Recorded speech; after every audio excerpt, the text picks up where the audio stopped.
Welcome everyone who's already joined our digital department update. We're going to give it another minute for a few more people to hop on.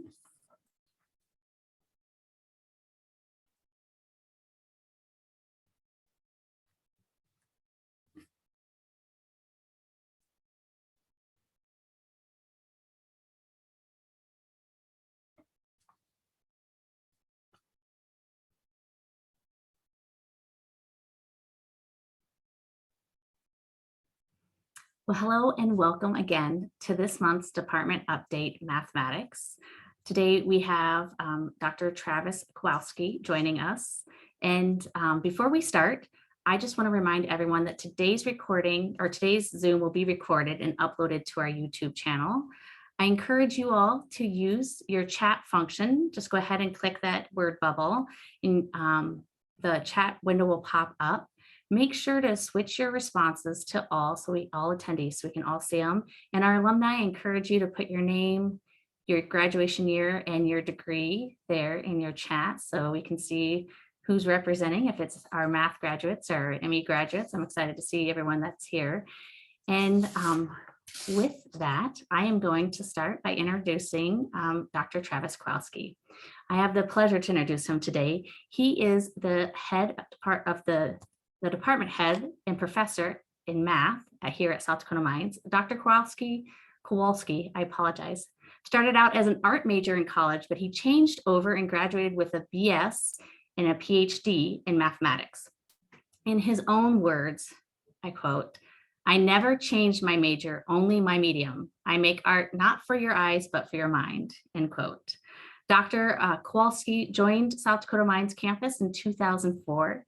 And even though he's now the department head of mathematics, he views teaching as his most important role of his job. Dr. Kowalski has taught everything from college algebra to game theory.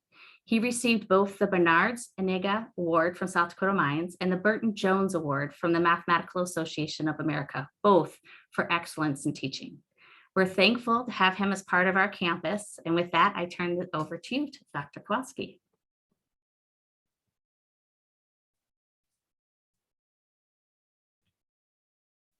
Oh, you're still on mute.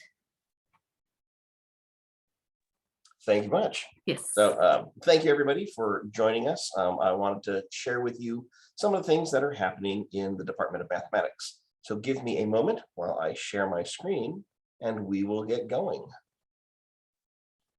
So can someone go and confirm that you see a big blue screen? We do. Awesome. Then let's get cracking.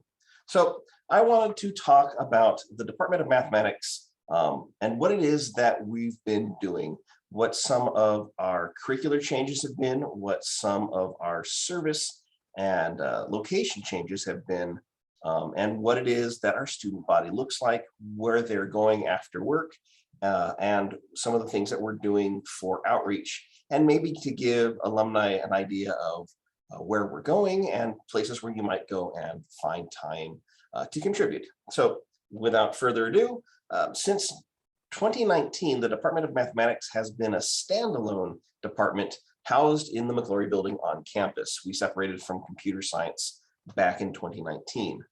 The Department of Mathematics provides all of the mathematical training for every engineering and science program here at South Dakota Mines.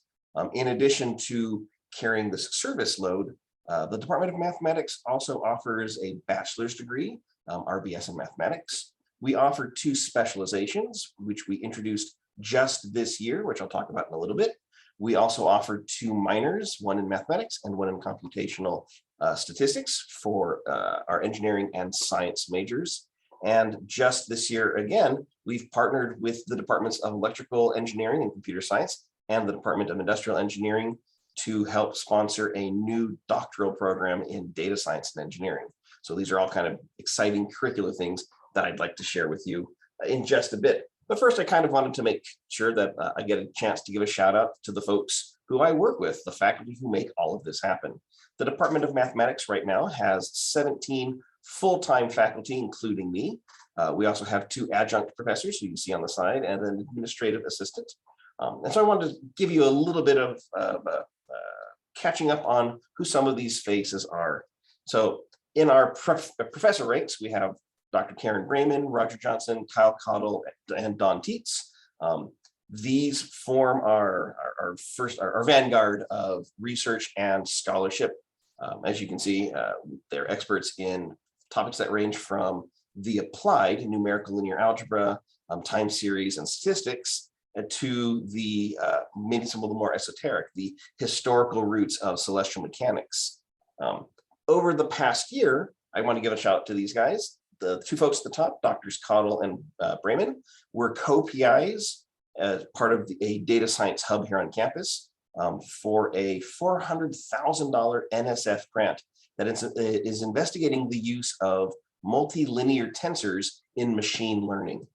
That's a big word salad, but essentially a multilinear tensor is a generalization of a matrix, and some novel algebra for describing this has been developed by Dr. Brayman, and those tools can be used with data analysis to speed up machine learning, and some of the tools on the data analysis side have been pioneered by Dr. Cottle.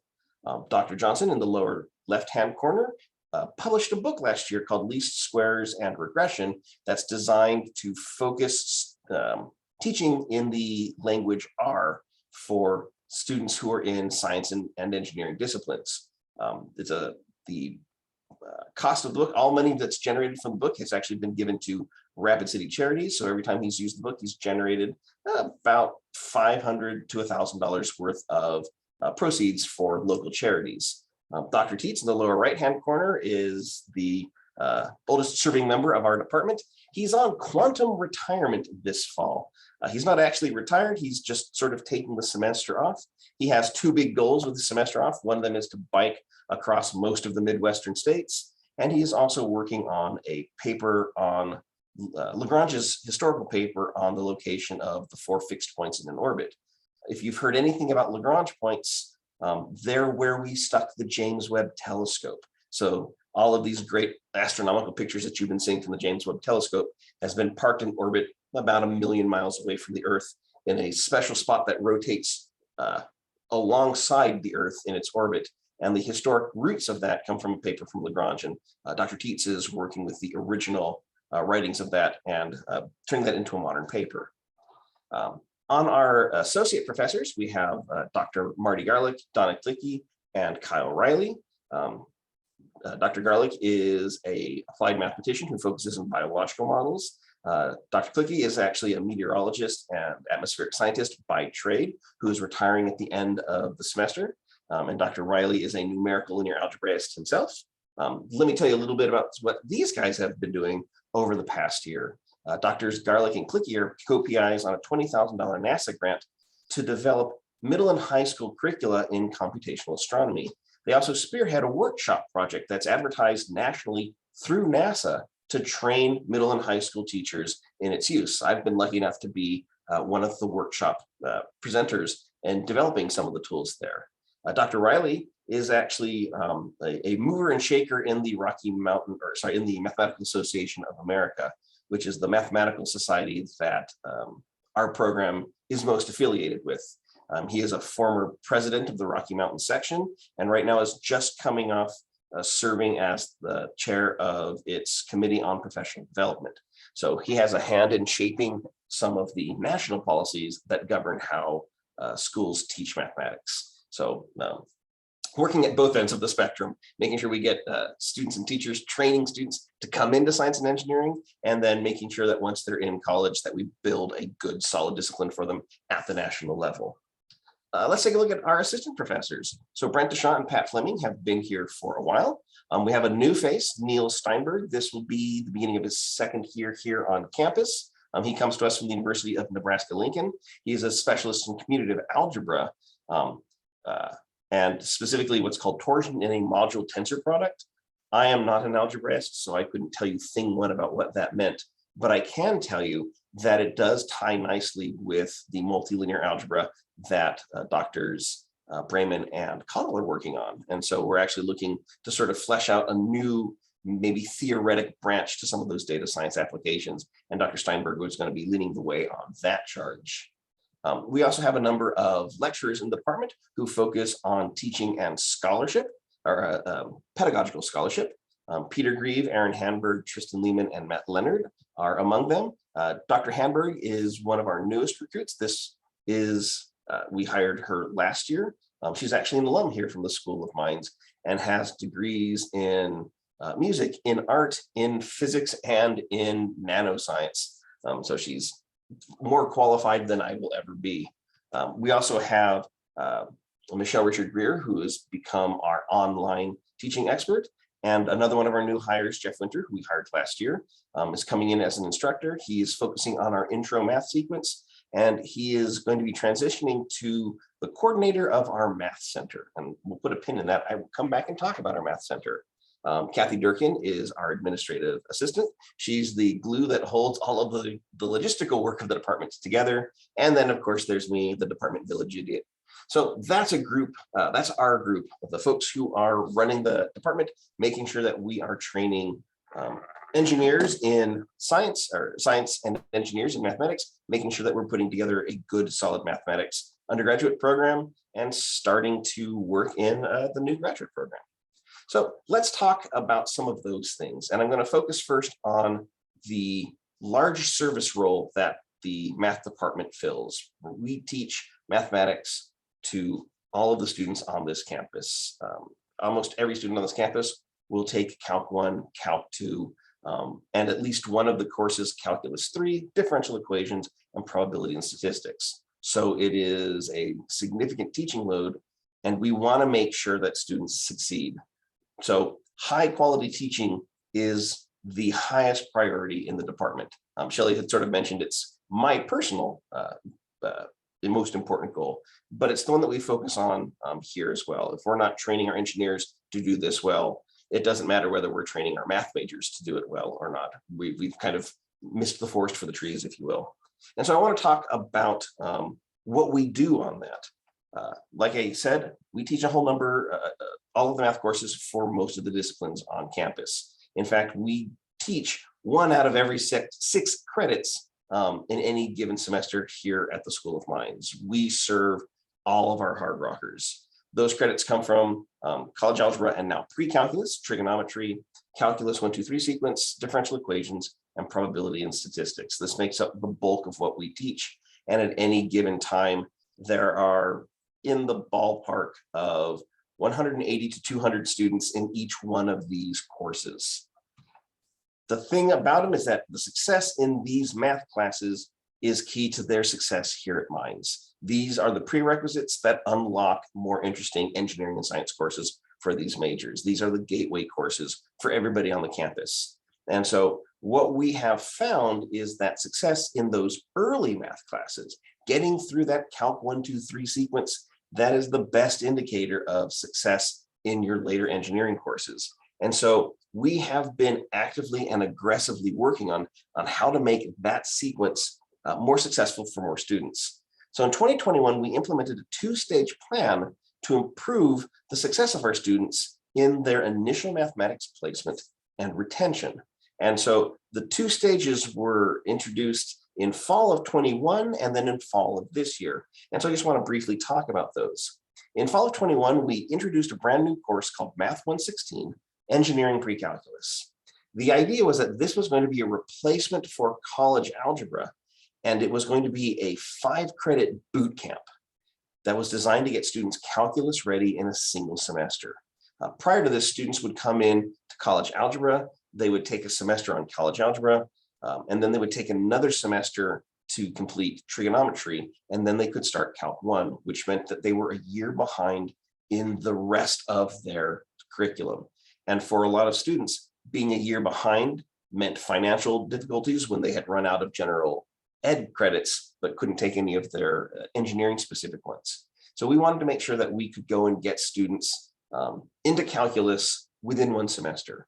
Math 116 builds necessary algebra and trigonometry skills, but it also includes active learning lessons on how to do time management, on how to do active note-taking that allows for better recall on review, how to go and hack how you write your notes and your homework so that you have better learning retention. So we've added these to this course with the aim being that we want to destigmatize this class as remedial. We don't want someone who's placed into this course to think, oh no, I am a year behind. We want them to know that no matter where they are when they come to the School of Mines, they're one semester away from starting with Calc 1. And if we can give them a stronger foundation in STEM, we will be able to have them succeed later on. So that's the goal of this course. 5-credit boot camp. We want to destigmatize remedial coursework, and we want to get anybody who's admitted to our campus to be ready to do calculus in a semester. Now, to help with that, there's the second phase, which was the Slide Rule Math Help Center. So this is a dedicated campus space where students who are in that calculus sequence pipeline, pre-calculus to trig to Calc 1 to Calc 2, that they would have a place to go where there were dedicated faculty and dedicated student tutors who would be able to help them at any time without appointment or without cost. They would be able just to go in there and work in this room on their math homework. And if a question popped up, or if there was something they needed help with, there would be a faculty member or there would be a student tutor that could help them out. The goal of this place, in addition just to providing help for students, is to destigmatize the campus culture of asking for help in the first place. Many of our freshman students who are admitted to Mines are very talented, very intelligent students from their high schools who have never really stumbled academically. And unfortunately, when they come to a fast-paced engineering calculus classroom, this is the first time where they often stumble.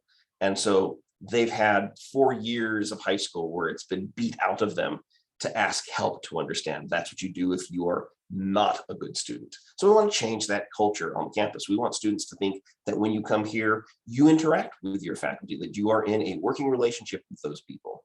So the whole point of the slide rule is to destigmatize that asking of help, to give a welcome, friendly, encouraging space for students to come in and just study hall, to work on their homework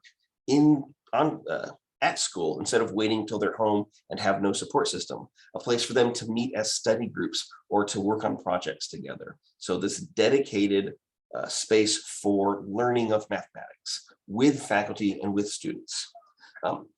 The slide rule actually opened this fall, and I will show it to you in just a second, but we did run a trial version of this last year. The folks who were in the mineral industries building were nice enough to give the math department a classroom to use 24/7 last year, MI 320 as it turns out. And so we turned this into a prototype Slide Rule Math Help Center. It was open every Monday through Friday from 10 a.m. to 4 p.m. So the later part of the academic day.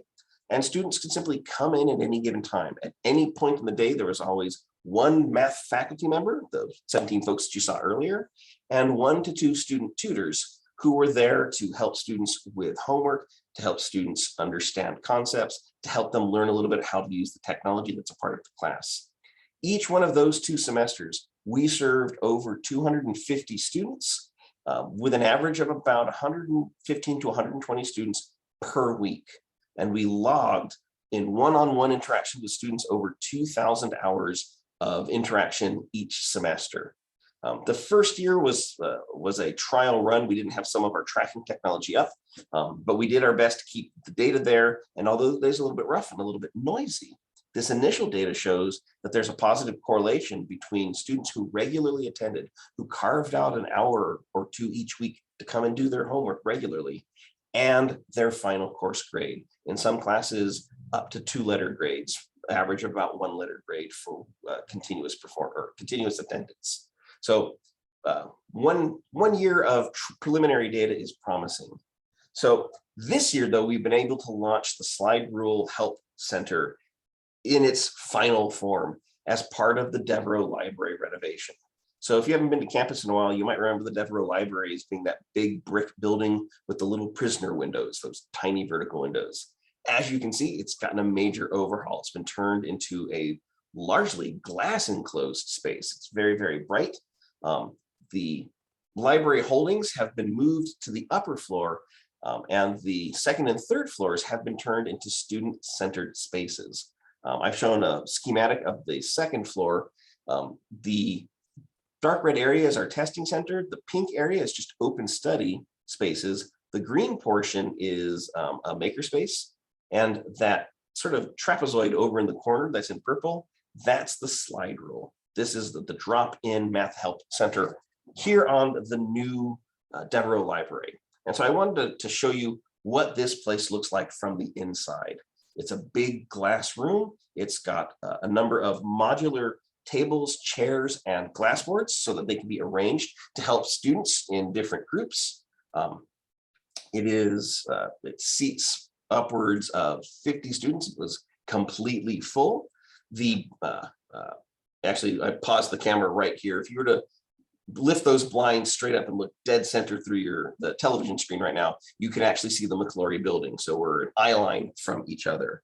The back end of the slide rule actually has 4 small study areas so that students can work in smaller groups, or if students have makeup work, they have a place to go and do it where they can be observed by faculty, but not have to have the ambient noise of the room around. There's also a pair of laptop stations in the corner. The picture that's on the right sort of shows the southeastern corner, which gives you a really nice view of the campus quad and the new chemistry CVEC building. And so this is a beautiful space, but even better than this big open room is how it looks just 9 days into the semester. It is filled all of the time. Every day since the start of this semester, students have come into here with their homework, with their laptops, to work in study groups, to work one-on-one with faculty. I actually serve 2 hours in the slide rule every Thursday. I'll do it a little bit later on today.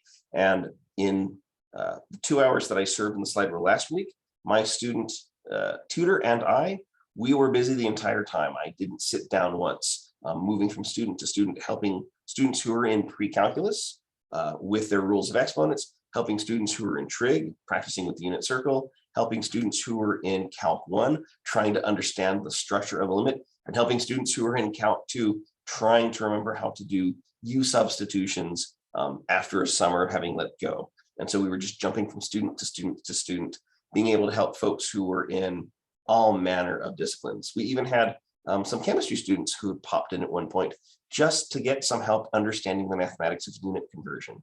So it's been a really active, highly used space already this early in the semester. In addition to serving that initial pipeline, I've included these 2 stats here that show some of our other courses: Math 373, which is numerical analysis, and Math 381, which is calculus-based probability and statistics, show this consistent increasing growth in the number of students who are taking these courses, in the number of programs who have decided to make this a part of their required coursework. And so as these classes get larger, we've actually included more and more sections of these so that we can give students better one-on-one with faculty members. Math 382, which I haven't included on this, is the 2nd semester course.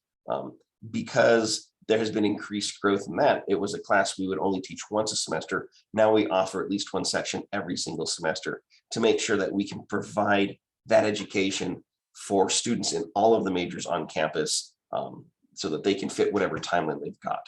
So that's kind of an overview of some of the new things that have been happening as our department has worked to meet its service obligations in training scientists and engineers. So now what I want to do is talk to you about what we do with our specific majors themselves. What have we done with the curriculum to build a better math major? And so we went and have focused our mathematics degree on developing mathematical methods and techniques that can be used and applied to solve 21st century problems that arise in science and engineering. Our goal has been to make a fairly flexible applied mathematics major.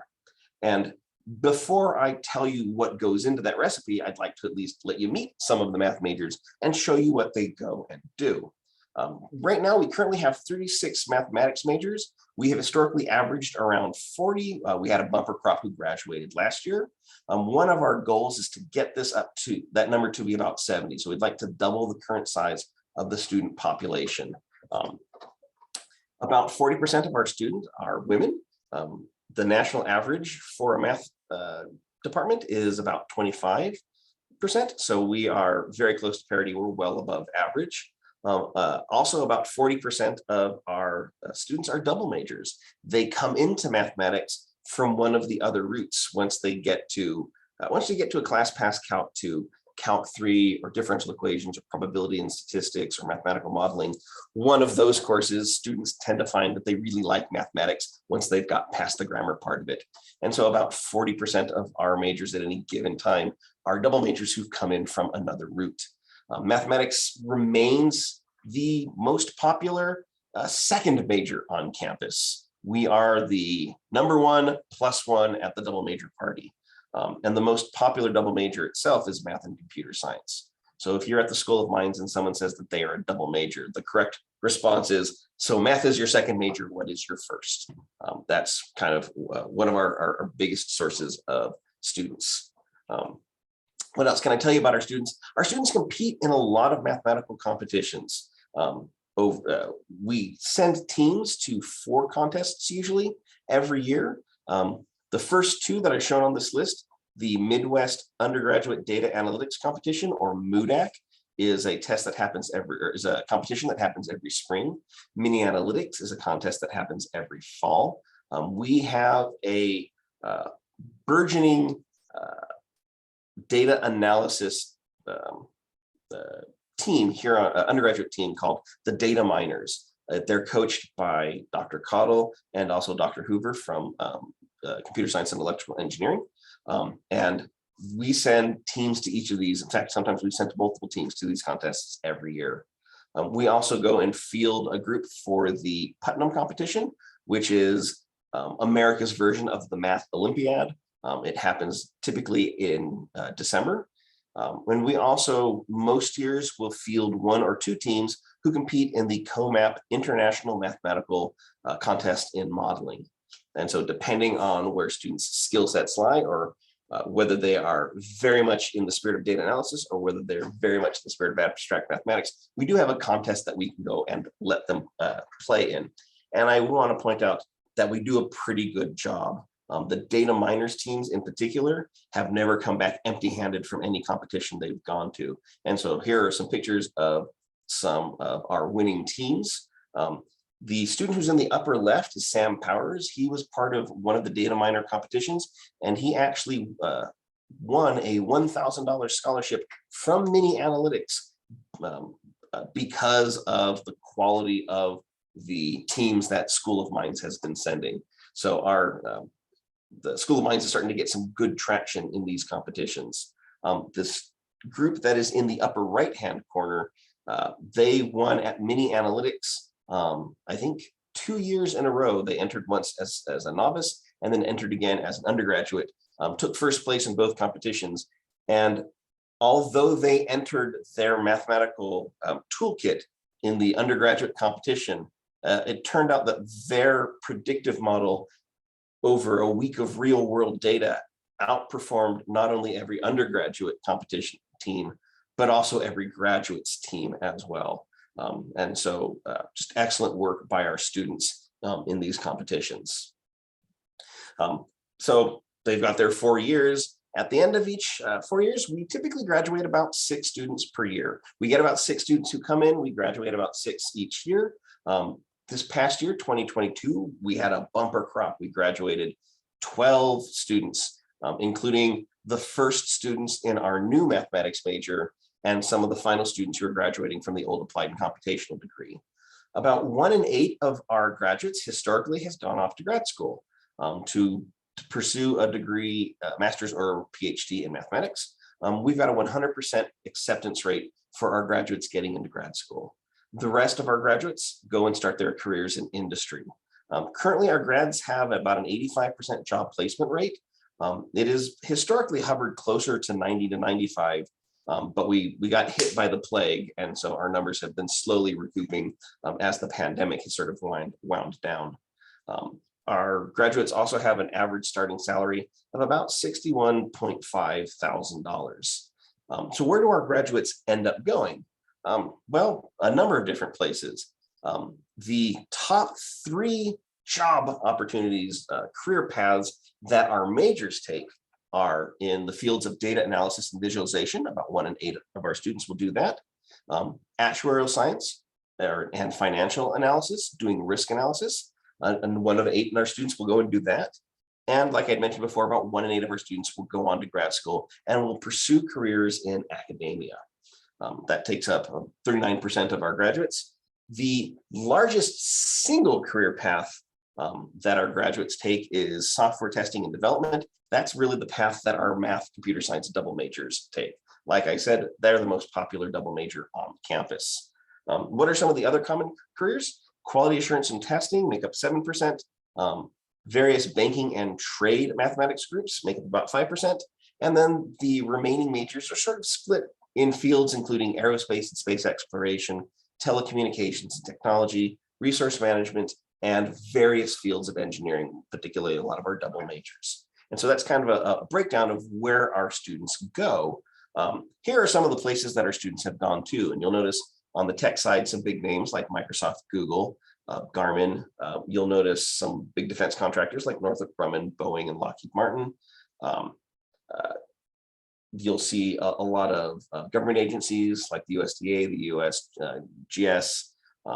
One of the things that I think is interesting is there's a CPM, which has a picture of the Golden Gate Bridge. CPM is a group who designs math and science curricula for high school and middle schools. One of our graduates went, she was actually awarded one of the outstanding recent graduate awards last year.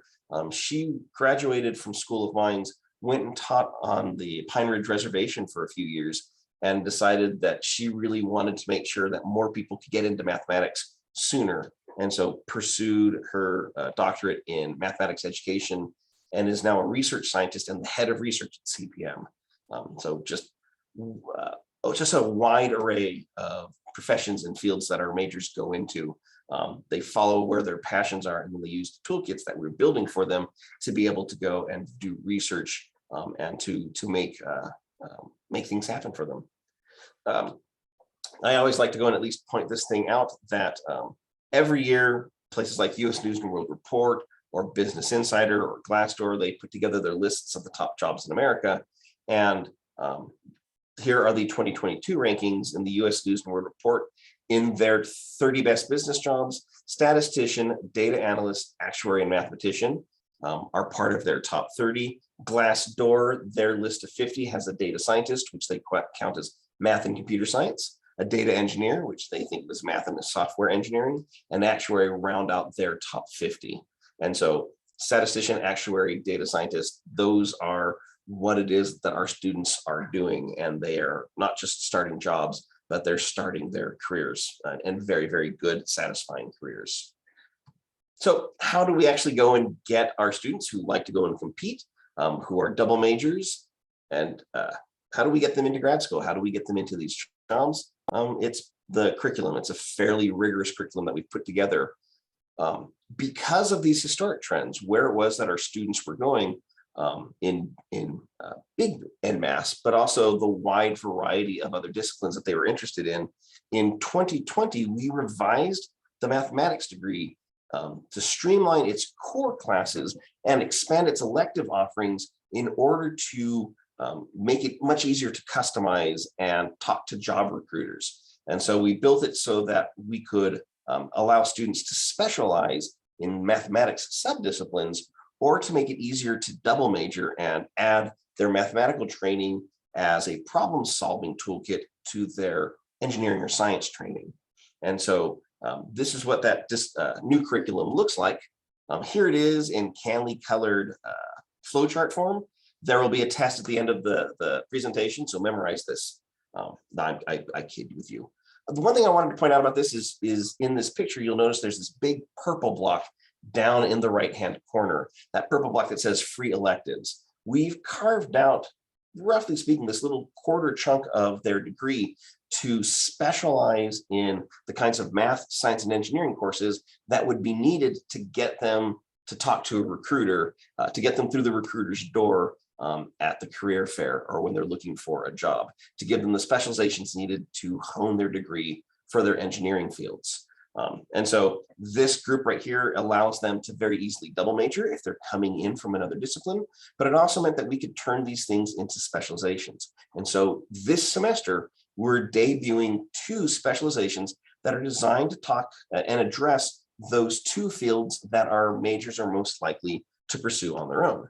So we've introduced an actuarial science specialization, which prepares students for work as risk analysts, actuaries. The courses are designed to prepare students to take the actuarial P exam, the exam in probability, give them some base work to start the F exam, although we don't have a lot of financial math courses that are taught here on this campus.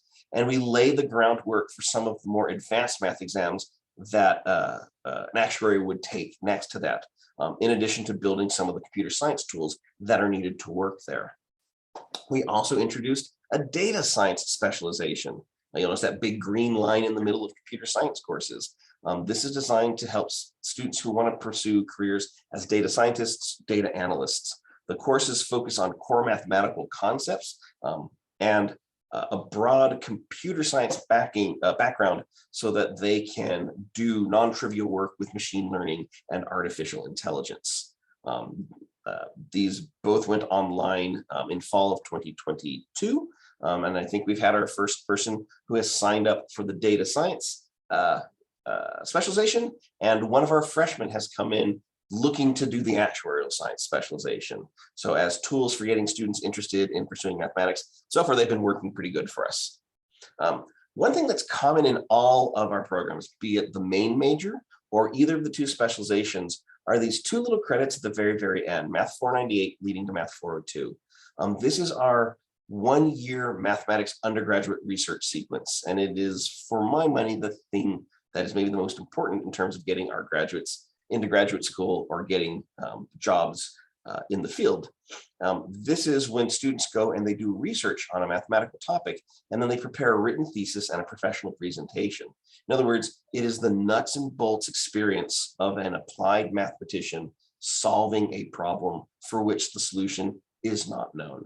This is what mathematicians do, and we give our students a very good chance to be able to go and experience that without having to be in grad school. I actually just wanted to show you some cutaways from student research projects over the past couple of years. On here, moving sort of from left to right, there's a screenshot from a multivariate, a tensor covariance matrix, a snippet from a research project on Shapley power indices and how that affects policy, a snippet from a double major in civil engineering, who was doing a model on asymmetric structure loads. The star-shaped one is on a problem called the mountain fold problem that comes out of a subfield of origami. The green curve against the bar chart is a student project that was actually funded in part by a NOAA grant to develop tools to detect lightning strikes. Right above that is a project on using Taylor series to solve what are known as composition differential equations. At the very, very bottom, there is a research project on combinatorial game theory. What looks like the flowchart on the right is a reverse population model trying to determine the biological features of a population if all you had were population measurements. And at the very, very bottom, what looks like a pair of 2 different set of axes was a research project on finding the Lagrange points. This project at the very, very bottom ended up being popular enough that the NASA Space Consortium actually had the student go and give this talk in a couple of different schools in order to hype up the launch of the James Webb Telescope last year. Like I say, these are snippets. I actually wanted to show you just what some of their posters look like when they turn these things into posters for presentations. The poster that's on the left, the one that says exploring covariance with 3rd order tensors, actually took 2nd place in the School of Mines research annual research symposium. So our students are doing award-winning work in some of these fields, in fact. This in particular, this using multivariate analysis with tensors is actually a nice segue into our newest endeavor, our data science and engineering PhD. So like I had mentioned before, we've teamed up with electrical engineering and computer science and the Department of Industrial Engineering to launch a joint interdisciplinary doctorate that started in fall. And we accepted our first applicant into the program a little over a week ago. Not only does data science serve a pressing industry need, particularly one where graduates can stay here in South Dakota and help our local economy, but this PhD will provide a pipeline for math majors to move from graduating here into graduate work in data science. And so it's one more feature that will allow us to entice students to come to the School of Mines if they're interested in pursuing careers in data science. I wanted to give you a little idea of what the program looks like. Oh, my PowerPoint has stopped advancing. Oh, there we go. Sorry about that. We had a freeze up there. So just so you have some idea of what the curriculum looks like right now for data science and engineering, it's got a core of 12 classes that are designed to sort of quote unquote level the playing field, to take students with a disparate collection of backgrounds and to give them a common language for talking about data science. And so that includes an intro to data science from the computer science group, a data analysis course, a theoretic data analysis course from the math group, and an engineering focused optimization technique course that gives some application of these tools, and then a data science seminar, which is designed to kind of give students a broad look at different aspects and subdisciplines in the field. Then there are 24 elective credits that allow students to build their base of knowledge on the direction of data science that they would like to pursue, which culminates in a qualifying exam to test students' background knowledge across the discipline.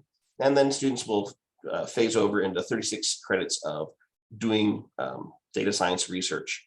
There'll be a comprehensive exam that formulates their initial research problem that ends with an oral defense at the very, very end. So it's a pretty robust but fairly flexible problem that allows students a chance to kind of apply a wide array of interesting mathematics, computer science, and engineering techniques to pressing problems that are popping up in 21st century, in the 21st century world. So that's kind of the very, very high end, right? That's talking about our doctoral students. I do want to point out that we still sort of don't forget where all of these students come from. And so I want to talk briefly about the West River Math Contest as well. The West River Math Contest is the premier mathematics contest for middle and high schoolers. It's an outreach activity for mathematics faculty and that connects us with teachers and students across the Tri-State West River area. It's a great advertising for the School of Mines. This year was our 70th iteration. We haven't been able to do it for 2 years because of the pandemic. So in 2022, we pulled out all the bells and whistles. We gave out swag bags. We had over 500 students fill into that gym in order to go and flex their muscles and be celebrated for their academic and mathematics skills. And we filled the campus. The ballroom was filled. We go and administer an Algebra 1 test, an Algebra 2 test, a geometry test, an advanced mathematics test, and a master's level test for seniors. And we had, we can kind of see almost standing room only in some of our largest rooms on campus for students who were just excited about coming back and being a part of the competition. And you can sort of see it in some of the faces of these guys, what they were capable of going and doing. And we had a lot of great feedback from math teachers in high schools and middle schools all across West River who were just ecstatic again about letting their students have a chance to go and compete and to be celebrated for this kind of a skill set. And so it was great to be able to go and do the West River Math Contest one last time. So I'm going to just close with the department strategic goals, things that we're trying to do over the next couple of years to address our service and our research and our program needs. So we're going to focus on the slide rule. We want to make sure that we can improve what the slide rule does so that students who regularly use it will do better through the Math 125 sequence than those who don't. Part of this paradigm shift of having students work here on campus. We also want to improve continuously that Math 116 course so that its cohorts do better than those who start in 120. Historically, students who start in 120 are still missing core algebra skills, but it's very hard to convince them to take a 5-credit boot camp. So we want to make sure that this 5-credit boot camp does the job and does it well.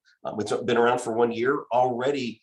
The pass rates from getting students into that calculus class in one semester are better than the 2-year pass rates from 114 and 120 in years past. So we're starting pretty good. We want to increase the size of our bachelor's program. You saw that we routinely graduate 6. We'd like to get that up to 10. That's why I mentioned we wanted to have 70 students in the program at any given time. And so we're going to be focusing on boosting enrollment in the major. And finally, we want to increase the visibility and viability of mathematics research, particularly by our students, our graduates and alumni, and our faculty. We teach so many service courses on campus that we're sometimes not really thought of as a research department. But as we saw with our faculty, we do an awful lot of that. And so just kind of quick rundown on what these things are. On the Slido side, we're actually running scientific experiments. We have sections of our courses that require attendance in the slide rule and those that don't. So we can start to data dig to see how mandatory attendance or frequent attendance affects pass rates. And then we're going to be tracking that longitudinally over the next couple of years to see how cohorts do as they move forward. And then we're going to be building a tutoring and mentoring program that complements the student tutors to help them out. Making Math 116 better, we're kind of doing the same thing.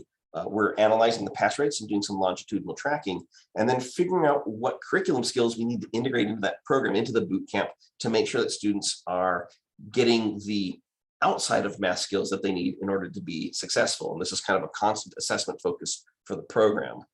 On the mathematics side, historically, we've had a 50% retention rate, which is close to the national average, which is why we need to boost the number of people we get into the program. So we're going to work with admissions to better identify and funnel students into the program. And two of our big ideas to help with this is to form an IAB for mathematics. We actually haven't had one. We've always had a joint one with computer science. So we'd like to have an industrial advisory board for mathematics to help build the programs and build its industry focus. And we're also going to try a targeting advertising campaign to sort of figure out where do we need to look. None of us are ad folks. We need a little bit of help on that part.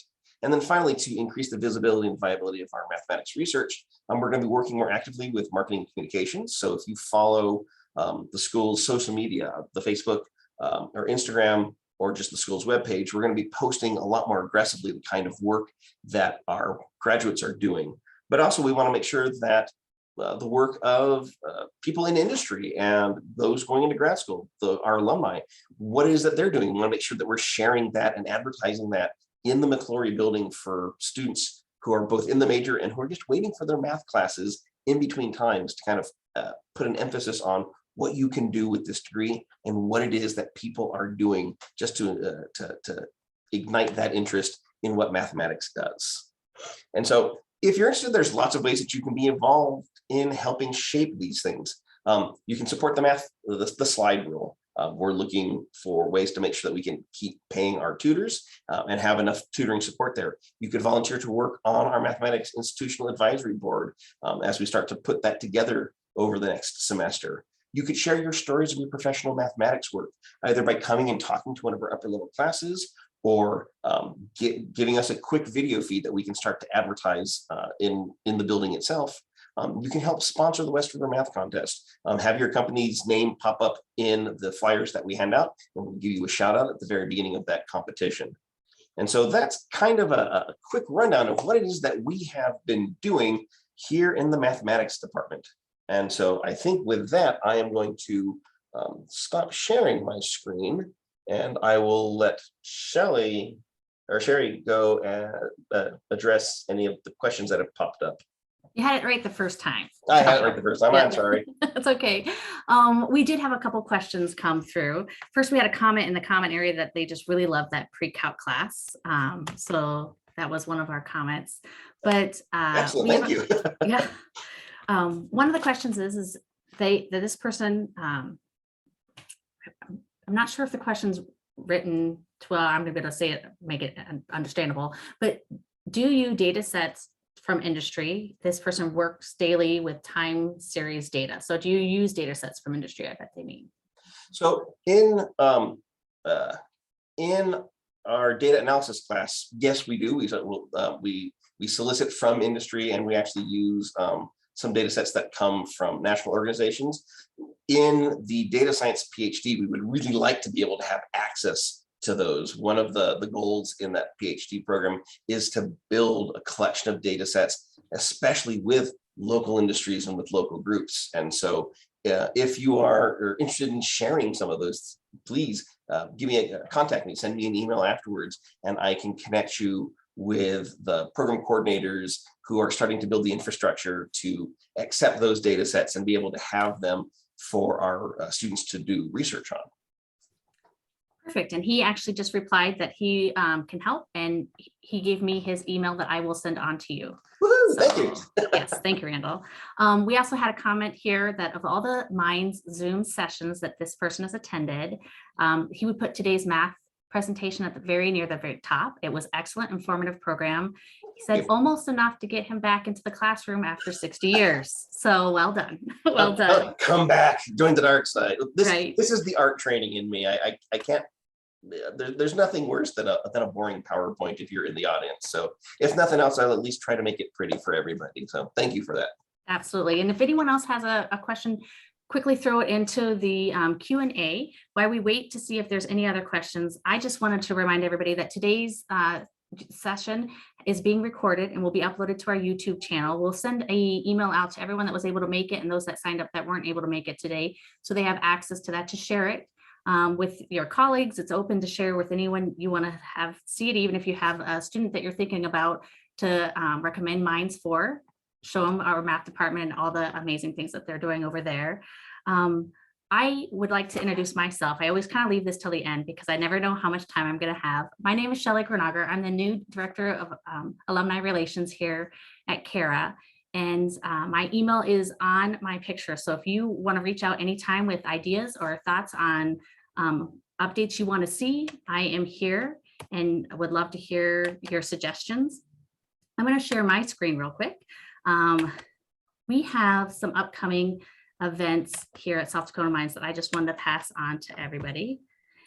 This next update that we're doing is our digital lunch and learn on September 15th. Dr. Rankin is going to do the state of the university. So if you're wondering where we are with research, where we are with class numbers, with what's happening on campus, I know Dr. Kowalski mentioned our library that, you know, inside of the math slide rule lab, right across the hall is the maker space, which is a really cool space.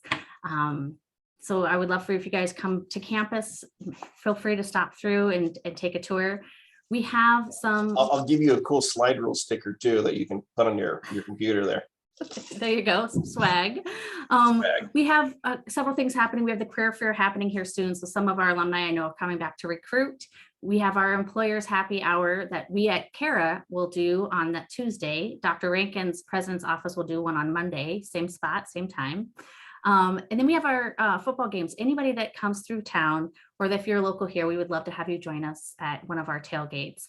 In October, we also have a few more lunch and learns and digital department updates. You can find all of these at our CARA website. We have our events page, but we also have our Rocker Day events. So M Week is what we used to call it, coming up here in September. And this kind of goes through all of them. And one of the really cool things this year is that we've got some professional development training. So any alumni in the group, if you want to get your business to pay for you to come back to campus and visit us, we'd love that. It's about $250 for this ethics, ESG, and reputation management class. It's very timely on how to manage today's challenges. The deadline to register is September 9th. And then, of course, we've got our golf classic. We'll have open house for specifically Devereaux Library in our camp area for our alumni to come through. There will be people there that will kind of talk you through what's happening in their areas. And then everyone is welcome to our picnic at noon on the 23rd. It's free this year, so please come, bring your family. We have Dr. Rankin is going to do the rededication of M Hill right during that lunch. And then we're going to go up for the whitewashing, anyone that wants to join us. That night, we have our Hard Rocker Heritage Awards Gala. So instead of doing those during graduation, we've now pulled them out. And we do them special here at homecoming. That is also free. We would love to see as many alumni as can attend. So please share that with everyone. I will show you in a second who's receiving those. And of course, we'll have our alumni tailgate for the homecoming game. We'd love for you to join us. and it's followed by a concert with flannel that evening. So this one just kind of reminds everybody about our Hard Rocker Heritage Alumni Awards Gala. We've got our outstanding recent grads, and we have our 5 distinguished alumni. So, and then of course, Tim Doyle is getting our March Medal. If you know any of these alum and would like to come, please go to our website and register. We'd love to have you there. So I'm going to stop sharing. And we had a couple more comments our Q&As come up. So let me take a look here. I was going to point out that one of those alums, Laura Jason Heiberger, she was the one that I had mentioned, who is now the research head for CPM. So the graduate that I had mentioned there, she's actually going to be honored at that event. So you should go and see her. She's amazing. Well, we had a couple questions come through. So one of the questions is if they can get a quick comparison of data science versus statistics.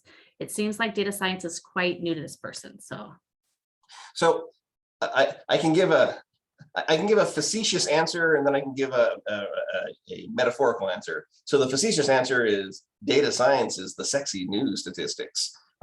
They have an awful lot in common. Data science is sort of a larger umbrella term. It includes branches of statistics along with machine learning, artificial intelligence, and decision theory. And so it's data science is in some sense, it's the intersection of those parts. Maybe a metaphorical description would be statistics is trying to find pattern in large samples of data. Data science ratchets up maybe the dimensions of that data or the speed with which that's put in. And so simple abstract mathematical tools may be insufficient to handle the sheer dimensionality of the data or the time scale. And so we need to use algorithms that learn as we're doing the work. And so that's kind of a description, or at least a distinction between the two. There are probably data scientists who are in the audience who are pulling their hair out of how improper that is. But remember, art major first. There you go. Well, it made sense to me. So that's something. We also have another question. It says, does any part of the curriculum prep students for the real world, like mundane issues, including the fact that data they often encounter will be an absolute mess? Is there any kind of data cleanliness and consistency that seems to be a major problem? So yeah, that was actually when we were putting together the curriculum. That was one of the questions that came back from a number of alumni who worked in the industry. And so the short answer is yes, we're actually developing courses who handle both the notions of doing the cleaning up of data, and also notions of trying to purge the data of protected information so that the data becomes safe for use. So yeah, in the original draft, some of these mundane issues were not one of the ones that we were thinking. A bunch of academics were thinking very high level. And we had a number of our alumni who looked at it and said, you need to talk about these things as well. These are important skills that are just part and parcel of what it means to work with a data set in industry. And so the smarter folks over in CSE and IE are putting together the coursework to address just that. So the short answer is yes, we're doing it. The long answer is not on the math side. We're going to trust the CS folks to be able to handle that a little bit better. But yeah, it was an issue that was brought to us, and we were making the efforts to address it with coursework for our students. Perfect. Now, my last two are just comments for you. Okay. One is from Eve. Glad to see that Dr. Tietz is still on campus. He and I started at Mines at the same time, and he's always been one of my favorite professors. So pass that along if you can. I suspect he'll be here forever too. He's tried to retire for 2 years and just couldn't quite do it. So this year, I pretty much said, take a semester off, go and ride your bike, and then come back next semester. And so that's what he's doing for me right now to figure out how much longer he's going to be here. Excellent. And then from Dennis, my PhD is in statistics, but I've been doing data science all along. So thank you very much. Yes. Yeah. And so I want to just thank you, Dr. Kowalski, for your time today, your presentation today. And I want to remind everyone, we are recording this, and we'll get an email out, and we'll have this posted on our YouTube channel for you guys to share or watch again. And I just appreciate your time. I did put a feedback link in our chat function. If you guys would mind, take a moment and fill that out. That just helps us to be able to provide more and more programming for you. Again, thank you for your time today. Thank you, everybody.